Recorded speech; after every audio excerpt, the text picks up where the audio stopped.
This is Paul D'Angelo, and I am the Printers Plan Product Manager at PrintReach. In this video, I will be demonstrating the enhancements to the shipping workflow that we introduced in the 2021 update of Printers Plan. Let's get started. The first improvement I would like to highlight is that you can now set a default shipping charge for a shipping method.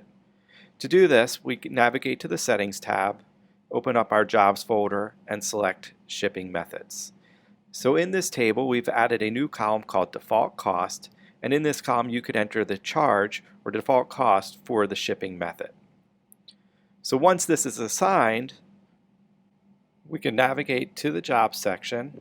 I'll open up a job, and in this job, when I click on the When window, I could select a shipping method, and in this case I'll select the shipping method with the charge.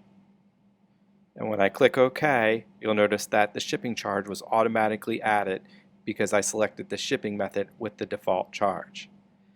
Likewise, in the customer section, we can assign a default shipping method for a customer account. That way, any job that we create for this account will automatically have that shipping charge. So if I come in here and select the shipping method and save and close out of the record, from now on, if I create a job for this customer, that shipping charge will automatically be included. The next feature I'd like to highlight is another new field in the Shipping Methods table. This field will allow you to create a tracking URL for each shipping method.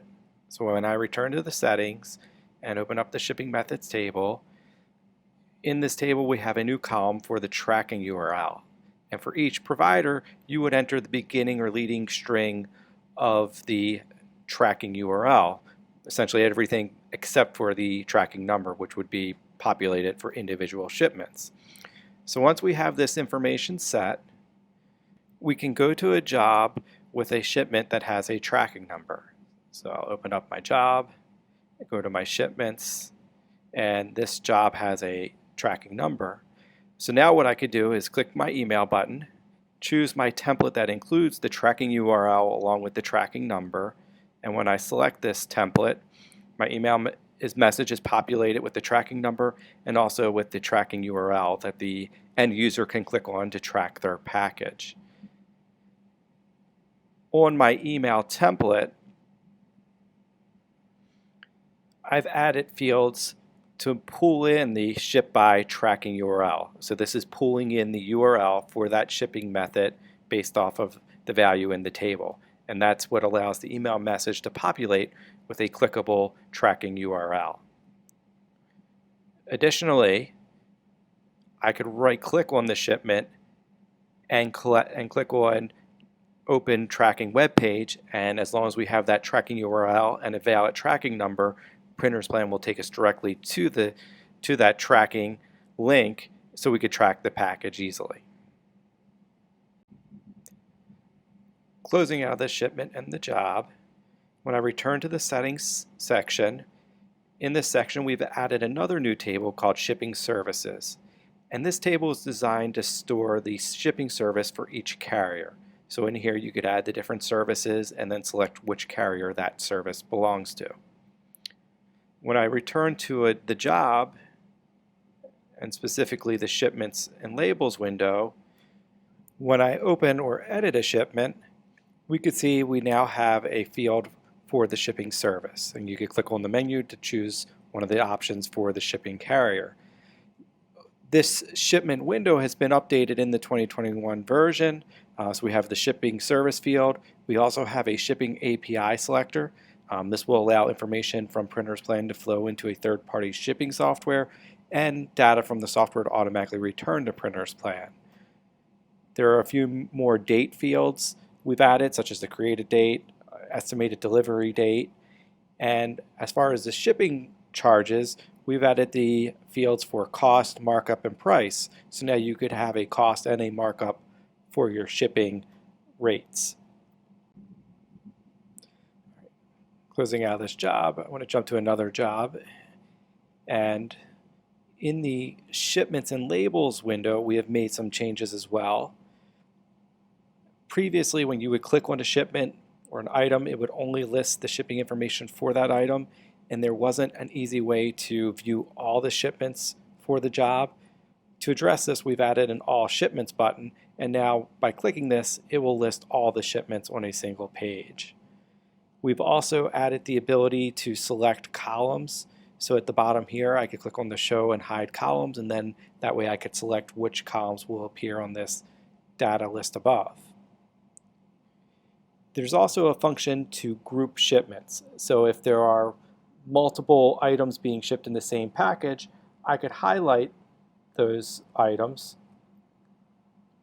and I could right click and select Group Selected, and this will create a single shipment number for the grouped shipment.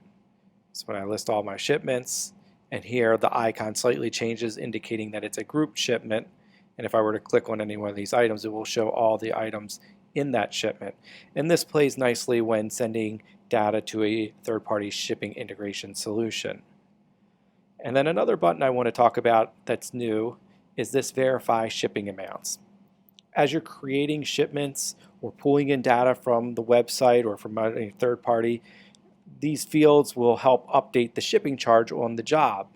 And from time to time, you may want to check and verify that this amount is correct. So when you click on the Verify Shipping Amount, it's going to look at each individual shipment item and the shipping charge and make sure the total of these shipped items matches up with the amount on the job. And if it's not, we could click Update, and what this will do is it updates the shipping charge on the job so it matches up with the individual shipping charges. As you create shipments and generate tracking numbers, in the past the challenge was being able to communicate that information to the customer. In the update, what we've done is we've created the ability to include the tracking number information for each item to be included on the invoice and also become available as part of the email. So first, what I'll do is I'll go to my settings, and in the Jobs folder, under Job Options, there's a new option for Enable Tracking Information on Invoices. So when this field is set to yes, if an item has a shipment and has a tracking number, that information will then print on the invoice. If it's set to no, then it will not include that information. So when I return to the Jobs section, open up my job, I'll click my Print, choose Invoice, and one of the item description options needs to be selected. And when I preview this, I'll zoom in here, you can now see for each item that has a shipment, the tracking number and the tracking URL that we discussed earlier will be included. And if I send this as a PDF, so I'll go ahead and print and email the PDF.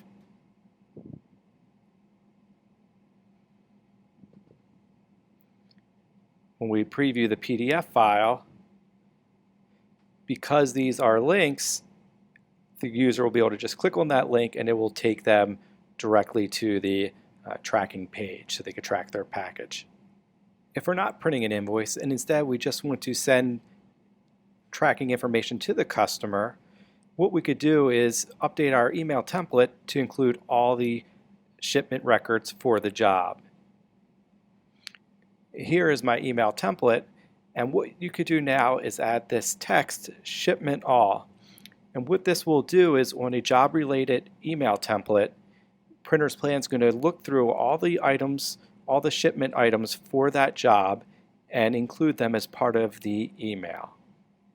So when I close out of this, and I'll go ahead and click Email Form Letter, and I'll select my job shipped template. And when you see the email and list it below, now I have each item with shipment data automatically included as part of the email. In the past, the only way to do this was to manually enter the information on the email itself. So you could either print or email tracking number and tracking URLs to the customer without any additional steps. The final element of the shipping workflow that I will mention is that Printers Plan is now able to integrate with third-party shipping software solutions. This integration is designed so that data originating from Printers Plan is automatically sent to the shipping software, and likewise data from the shipping software is fed back into Printers Plan, things such as tracking numbers and shipping charges. To set up an integration, I'm going to close the job, and return to the settings section. And in our third-party integrations folder, we have a shipping option. And when I click on this, a window appears allowing us to create a new shipping integration partner. The full scope of the shipping integration feature set will be explored in subsequent videos and documentations. So this concludes the shipping workflow overview. Thank you.